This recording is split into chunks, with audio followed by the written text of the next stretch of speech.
The person who keeps canceling plans is not always avoiding you. Sometimes they are just trying to save themselves from a kind of exhaustion other people never really understand.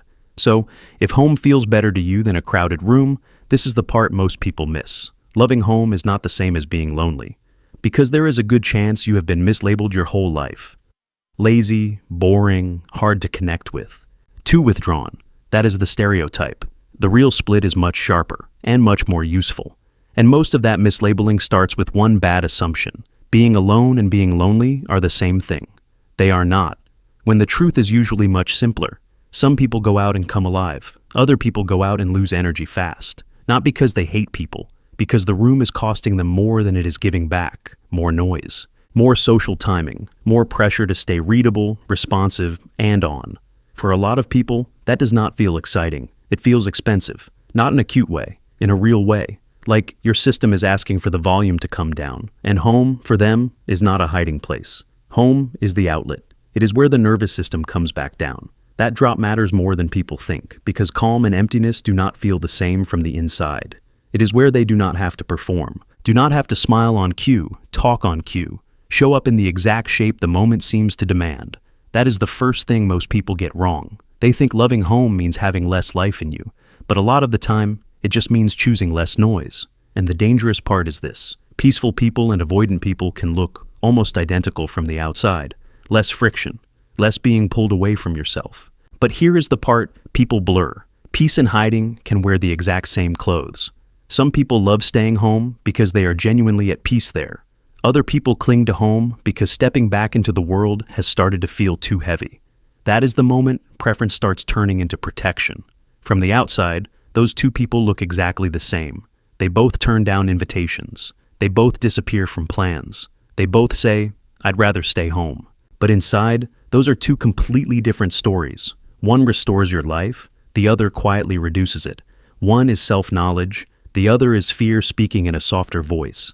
And if you cannot tell those two apart, you can comfort yourself for years, while your life quietly gets smaller. So I want you to check yourself right now. When you stay home instead of stepping out, do you feel restored? Or do you just feel relieved that you do not have to face anything? Pause on the last invitation you turned down. Name the feeling honestly. Restored, numb, or relieved only.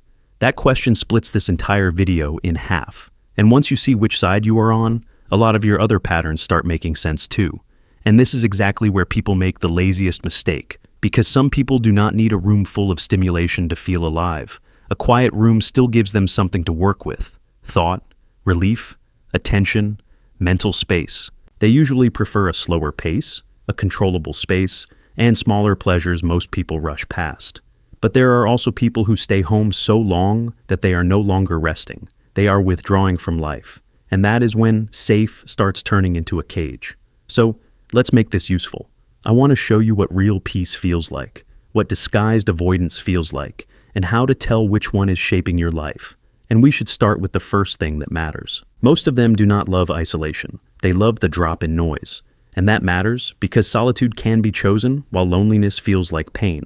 Loneliness is pain. Solitude can be relief. It can be chosen. It can be the moment your mind stops bracing. So when someone goes home and finally feels calm, that does not automatically mean something is wrong with them. Sometimes it means they are back in an environment that actually fits their nervous system. There is another part people miss. Social life does not reward every brain the same way. Put two people in the same room, at the same dinner, around the same noise. One leaves lit up, the other leaves oddly spent. Same room, different return.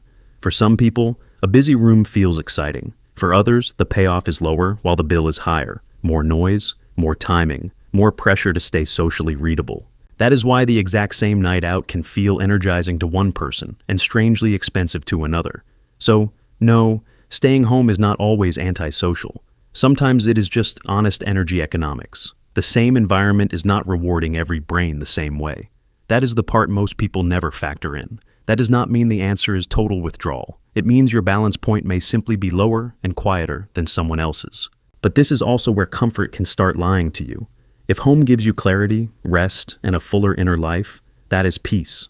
If home only gives you relief because you do not have to be seen, judged, awkward, exposed, or emotionally tested, that is a different story. One deserves protection, the other deserves honesty.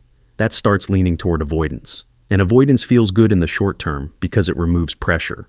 And that is why people romanticize it. Avoidance rarely introduces itself as fear. It usually introduces itself as self-knowledge. But over time, it can quietly train your world to become smaller, fewer invitations answered, more ordinary things postponed, more basic friction that starts feeling heavier than it should.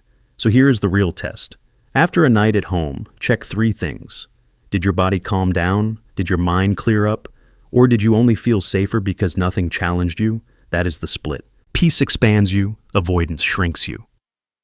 If you already know which one has been running your life, hold that answer. So, protect real peace without shame. But stop dressing up delay as healing. And once you see that clearly, you stop calling every form of withdrawal self-protection. Some people go home and come back to life there. Others go home and slowly rehearse disappearing there.